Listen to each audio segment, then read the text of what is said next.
From the studios of Farm Journal Broadcast, this is AgDay.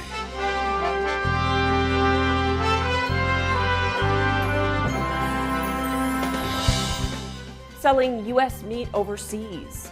I think in other parts of the Western Hemisphere, there's really opportunities for that to grow even further. How research done at one university is helping generate buzz around the world. Fighting higher fertilizer prices. Could producers be in for a break on the horizon? What industry watchers are saying. As a nationwide rail strike is averted. From clean water to food and gas and every other good. Rail shutdown would have devastated our economy. The ag industry breathes a sigh of relief right now on AgDay. Good morning, I'm Michelle Rowe. Clinton is on assignment. With the president's signature, the nation has avoided what could have been a devastating rail strike that was due to happen later this week. A bill passed by both the House and Senate last week and signed by President Biden into law requires rail worker unions to accept a tentative deal brokered between the two sides by the Biden administration in September. One sticking point that wasn't part of the legislation was paid sick leave for rail workers. The House passing the sick leave measure, but it failed in the Senate. President Biden saying the legislation at least averts a strike, but says he'll go back to the table to get sick leave covered, not just for rail workers, but for all workers. As we've been reporting, a strike could have had a major impact on the transport of food and farm products. Several ag and farm groups applauding the effort to stop the strike. We were very pleased to see, Congress intervene. The president obviously had a very strong statement urging Congress to do so. So we're very pleased to come to a resolution. It's good for our industry. It's good for our economy. Steenhoek says rail is critical for U.S. grain movement to domestic and export customers. 1.5 million railroad cars of soybeans and grain are transported annually. EPA's renewable fuel standard blending mandate proposal received mixed reaction. While the ethanol sector was pleased, the biodiesel and renewable diesel industry expressed disappointment. Both the American Soybean Association and the Clean Fuels Alliance America saying that EPA's minor increases for biomass-based diesel in 2023 through 25 are below existing production. Plus, the proposal doesn't account for the new capacity coming online in renewable diesel or sustainable aviation fuels in the next few years. Plus, it'll discourage investments in new facilities. EPA provides growth of about 60 million gallons each year in 2023, 2024, and 2025. But we were anticipating growth of at least 500 million gallons each year. Winter says the Department of Energy also projects 500 million gallons of growth in the coming year, and yet EPA chose to disregard the data and instead made it a food versus fuel decision. They will ask for higher volumes in the comment period and January hearing. While drought conditions have lessened across the country, dryness is still a big issue for the winter wheat crop in the ground right now. Currently, 74% of the nation's winter wheat production is in an area experiencing drought. You can see that shaded in red on this map.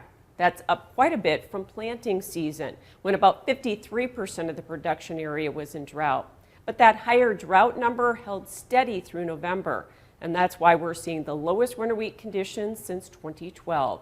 Also right now, 70% of the U.S. cattle inventory is in drought. That's down from 76% in early November. And here's something helping to curb those drought conditions: a whole lot of snow. The Mammoth Ski Area in California's Sierra Mountains receiving up to 16 inches of snow last week and another 2 feet over the weekend.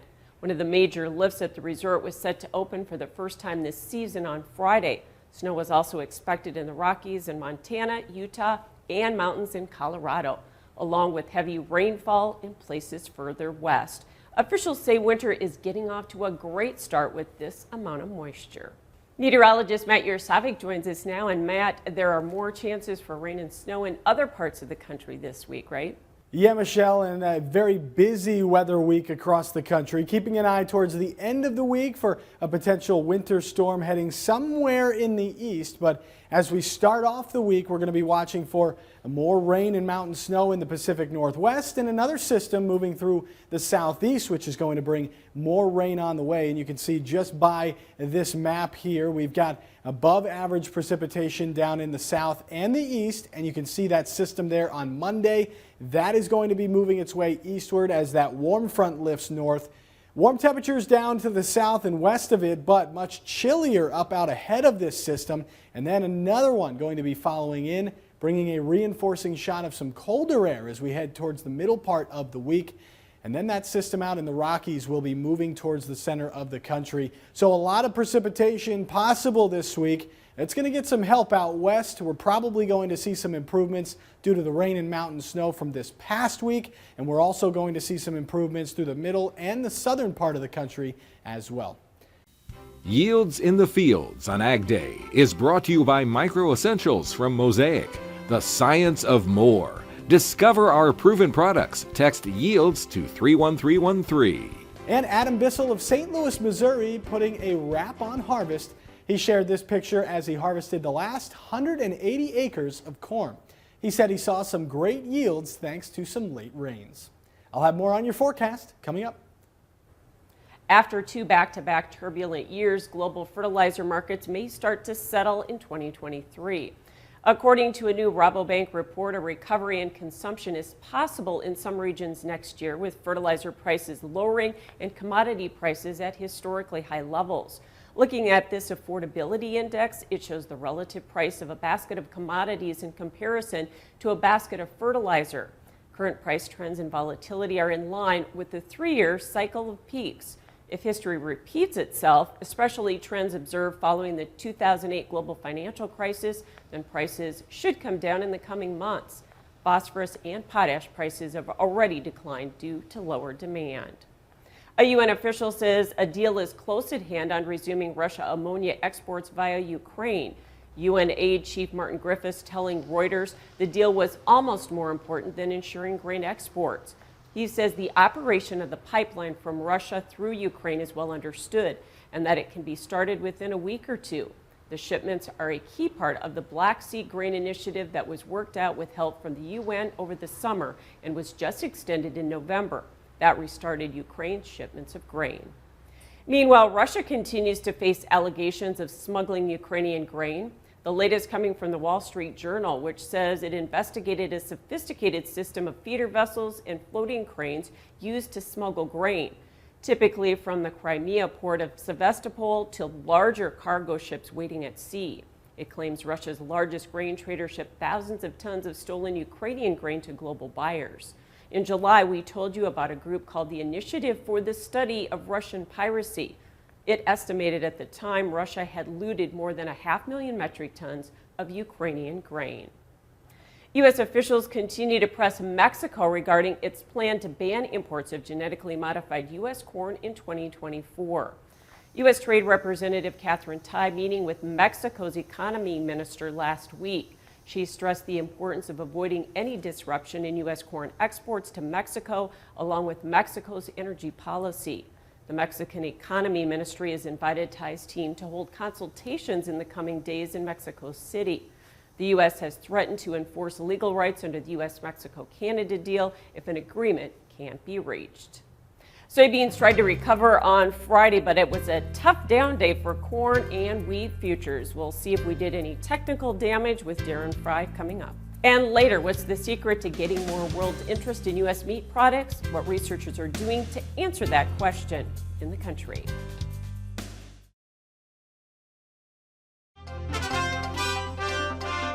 Ag Day is brought to you by Germinator Closing Wheels. Germinator Closing Wheels provide quicker emergence and are more consistent in dry conditions than any other closing wheels. Order 12 to 16 rows today and qualify for free shipping or 20% off an end zone moisture management package. Grains closed mixed on Friday, but we did a lot of technical damage, it looks like, in the wheat and corn market. Darren Fry, Water Street Solutions, here to talk about that. Took out major support in corn. Where's the next downside support we're going to find? Well, corn could have a small bounce up in the 650 to 653 area, but then the next support level, just minor support, would be that 640 through 635 area. and that would provide probably another bounce. But I'm kind of looking down into the low sixes here, over the next month or two, 4 to 6, 8 weeks. I think we'll just take 10, 12 cents a week off the corn market until we get down to $6. Do you think the same is true for wheat? Because we did technical damage there too. Well, wheat has been, in decline since October, and we've taken a couple bucks off of wheat here since making that high. And it looks like wheat's going to go lower too. Now, you could get a bounce from the old swing low, kind of a double bottom there, and maybe get a 20-cent bounce or something like that up. But I'm not looking for a lot. I think that rallies are for selling, and we'll see how those unfold. But these markets just feel real heavy. And just like funds are unwinding a lot of stuff, and that's the pressure I think we're seeing. Yeah, like I said, lots of technical selling. The other place we saw it was soybean oil. The RFS announcement obviously triggered that, but we did a lot of significant damage there. Will we see a lot more pressure, and will that pull beans down with? I think it will. That trade's been crowded for some time, long oil, short meal, and I think that's what's giving meal support right now. But beans have gone up on the back of oil because of all the renewable energies and what's going on with biofuels. And that was a little disappointing when the RVO came out. So I think that was just the trigger for the funds to unwind. And as they've been doing that, they did real chart damage to the bean oil. It was the first chart to say, hey, I think the top is in, we're headed lower. And my projection is to be 50 cents on bean oil over the next 6 months. And that's going to affect soybeans. I mean, once this meal spreading with oil is done, I'm looking lower in meal, and that'll really impact soybeans. So I think the whole trade from the oil seeds over to the grains is looking lower. Yeah, and you had a South American crop on that, and certainly that's a lot to watch. All right, thanks for joining us here in Water Street Solutions. We'll have more AgDay coming up. For marketing strategy specific to your operation, contact Water Street Solutions at 866-249-2528 or online at www.waterstreet.org. Farmer to Farmer, the Conservation at Work video series features real stories, real successes, real quick. See what's possible at farmers.gov/conservation.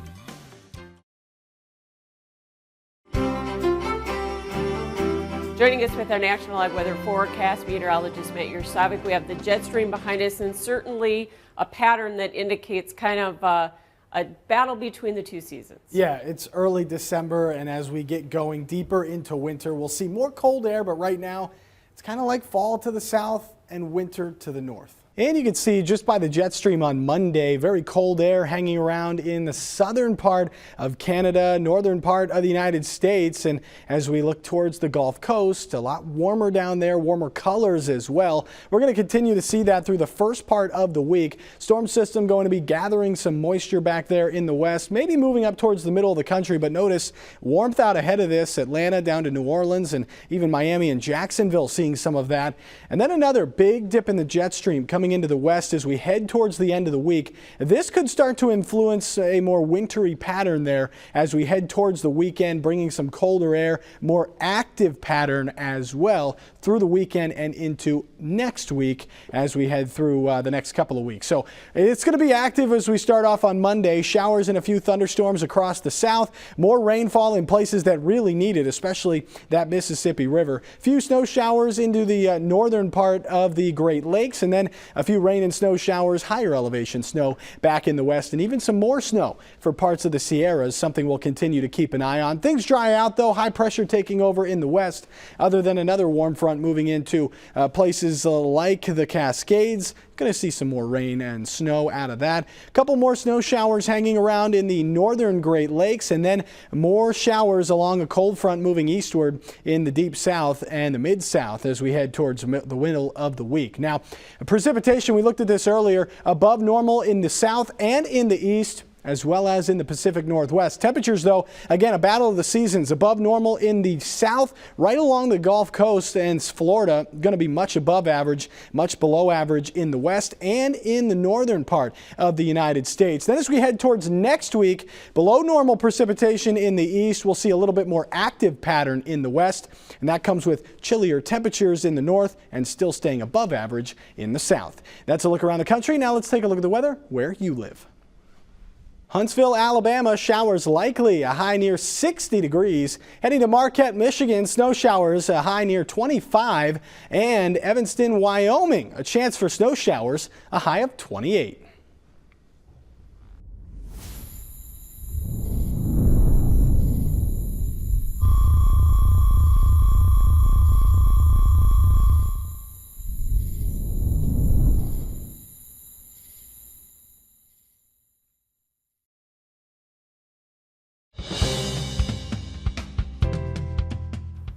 While temperatures may have dipped, the used equipment market is continuing to run hot. And as Machine Repeat tells us right now, prices are even higher. Well, folks, late November into early December, wow, an already on fire used farm equipment market shot higher as year-end tax buyers piled in, bidding up really good condition used equipment. Now let me walk you through just a few examples. Let's start back on November 26th on an auction in Lenox, South Dakota. I'm sure many of you maybe heard about this, saw our YouTube video, but this 1992 John Deere 4255 two-wheel drive tractor with 3,555 hours on it. This thing sold for $142,500. Now, it was a little unusual. It was the very last one made by Deere, but still, 142.5. The previous record was 77,000. And oh, by the way, that same auction had another 4255 that's over 90,000 bucks. So the two all-time highest auction prices on the same auction. Now that was November 26th. On November 29th, this 1999 Case IH MX 240, 3,180 hours on it, sold for 94,000 bucks on a sale in Curlew, Iowa, a record high auction price there. The next day, November 30th, this 06 John Deere 8330, 3,606 hours on it, sold on a farm auction in Jessup, Iowa, went for 189,000 bucks. And folks, that is the highest auction price ever on a Deere 8330 with over 2,400 hours. And again, this one had over 3,600 hours. The next day, December 1st, let's go up to Hector, Minnesota for an online farm auction where this 2021 Case H 2140 24.0 22-inch high-speed planter sold for $235,000. That's $44,000 over the previous high auction price I'd ever seen on a Case IH planter. Coming up, carving out a new path with meat. How these researchers are trying to help grow the U.S. meat market overseas in the country. And now is the time to sign up for the Case IH holiday giveaway. One lucky winner will be drawn each day from Monday, December 19th through Friday, December 23rd. We'll announce those winners on AgDay. The winners will receive a Case IH prize pack. Then the grand prize winner will be announced on U.S. Farm Report on Christmas Eve, and they'll win a Farmall seed pedal tractor. To enter, head to the website on your screen, caseihholidaygiveaway.com. Your next piece of equipment is on MachineRepeat.com. Search equipment from dealerships across the country to find what you're looking for. Only on MachineRepeat.com.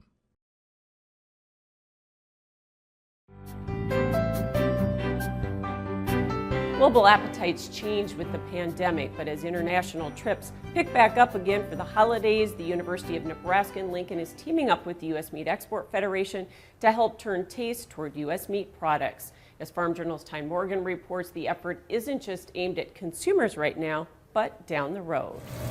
University of Nebraska Lincoln is home to a strong tradition of meat science. We have over 100 years of tradition of meat science. And you have that tradition to thank for some of your favorite cuts of meat and meat products. Technology behind the McRib was developed at University of Nebraska, identifying the flat iron steak, are a couple things that some of my predecessors and emeriti faculty from our department worked on. With a continued focus on extension, the university teams up with the U.S. Meat Export Federation to carve out new products to meet changing appetites around the world. This time we had processors from Mexico, Central America, South America, and the Caribbean, and bring them in to talk about how they can utilize U.S.